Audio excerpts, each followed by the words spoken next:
যুক্তরাষ্ট্রের মিনেসোটা অঙ্গরাজ্যের মিনিয়াপোলিস শহরে একটি ক্যাথলিক স্কুলে এক বন্দুকধারী হামলা চালিয়েছেন। এতে অন্তত 2 জন নিহত ও 20 জন আহত হয়েছেন।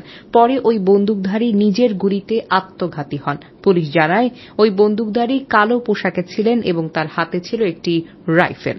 গ্রীষ্মের ছুটি শেষে স্কুল শুরুর 2 দিন পর এই ঘটনা ঘটল। এই স্কুলে প্রি স্কুল থেকে 8ম গ্রেড পর্যন্ত শিক্ষার্থীদের পড়ানো হয়। অঙ্গরাজ্যের গভর্নর টিম ওয়ালস সামাজিক যোগাযোগ মাধ্যমের এক্সে এক পোস্টে লিখেছেন, অ্যানুনুয়েশন ক্যাথলিক স্কুলে গুলি চালানোর ঘটনা সম্পর্কে আমাকে ব্রিফ করা হয়েছে। আরও খোঁজখবর নিচ্ছি। গভর্নর জানিয়েছেন, পুলিশ ঘটনাস্থলে পৌঁছেছে। মিনেসোটা ক্রিমিনাল অ্যাপ্রিহেনশন ব্যুরো এবং স্টেট প্যাট্রোলের সদস্যরাও সেখানে পৌঁছেছেন।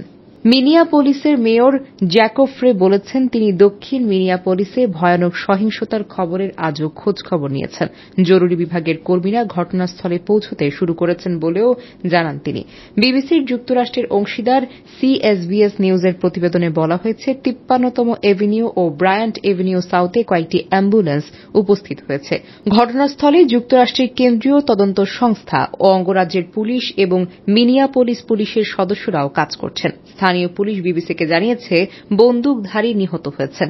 পুলিশ ও জরুরি সেবা দল ঘটনাস্থলে কাজ করছে। এমন আরও খবর পেতে জেড টিভিকে সাবস্ক্রাইব করে পাশেই থাকুন।